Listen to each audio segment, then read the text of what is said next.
Hey everyone, Adam here from Messenger Bag Media. In today's video, we'll be diving into some of the latest AI-powered tools in Adobe Lightroom. Specifically, we'll test out the AI Denoise and lens blur features. Unlike some of Adobe's generative AI tools, these features focus on enhancing your existing images. Let's see how they work and whether they're worth incorporating into your workflow.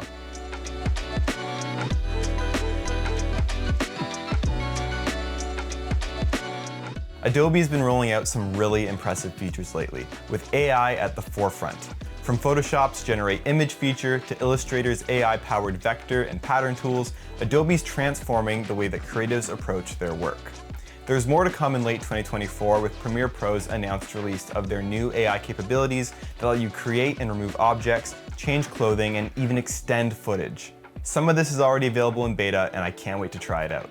Of course, the ethical debate around AI-generated content continues, but these tools are inarguably changing the way that media professionals like you and I view our work and place in the industry. What really excites me, though, are the AI tools that help enhance your own work, like Adobe Lightroom's new AI Denoise and lens blur features.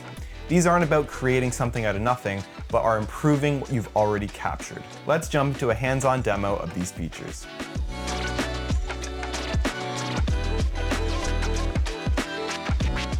First up, let's explore Adobe Lightroom's AI Denoise tool. If you've ever shot photos with a high ISO, you know the fun of dealing with a lot of image noise in post-production.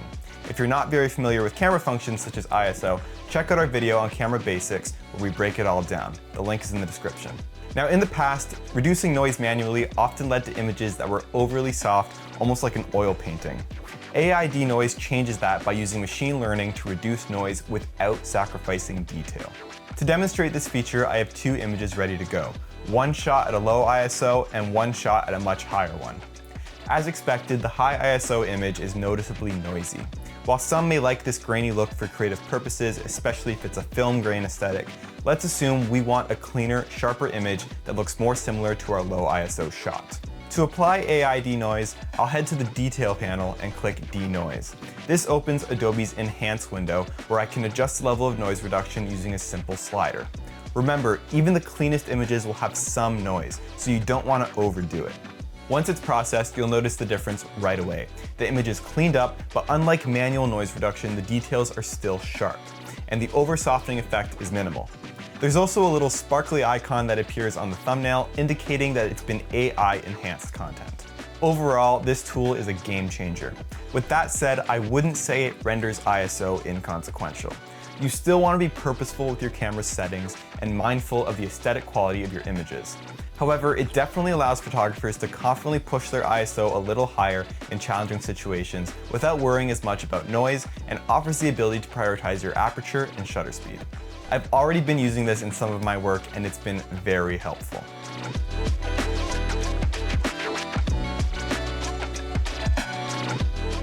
Next, let's take a look at the AI lens blur feature.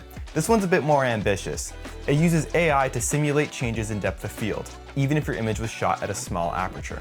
Typically, a wide aperture creates a more shallow depth of field with a blurry background and foreground, while a small aperture keeps more of the scene in focus.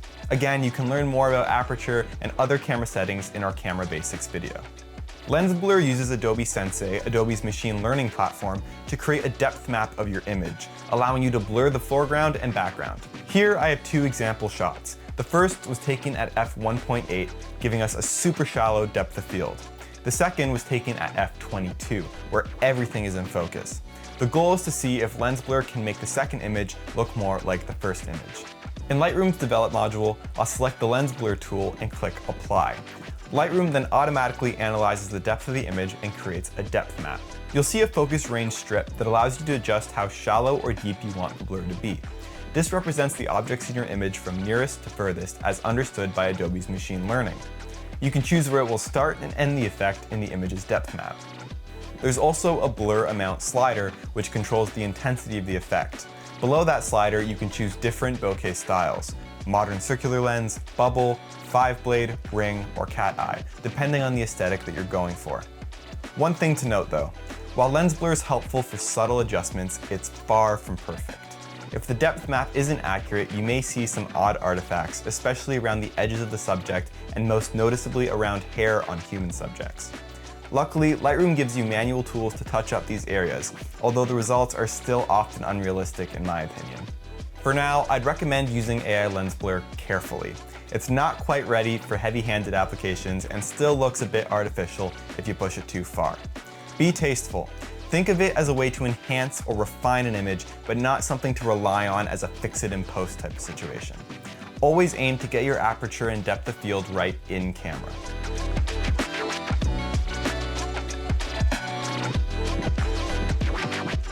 So, what's the final verdict on Adobe Lightroom's new AI Denoise and Lens Blur tools? AI Denoise is absolutely a winner in my book. While you should still be mindful of your ISO settings when shooting, it provides an efficient way to reduce noise without sacrificing image quality.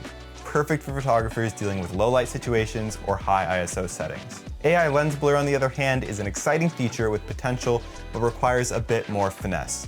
It's great for subtle adjustments, but still needs some improvement before it can fully replicate the natural depth of field effects of a wide aperture.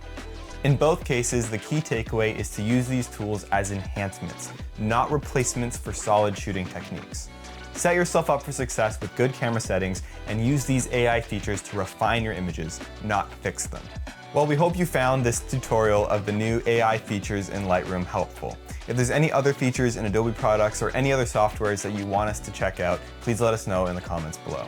If you're a media professional looking for tips and tricks to improve your photography, videography, and graphic design skills, check out our channel.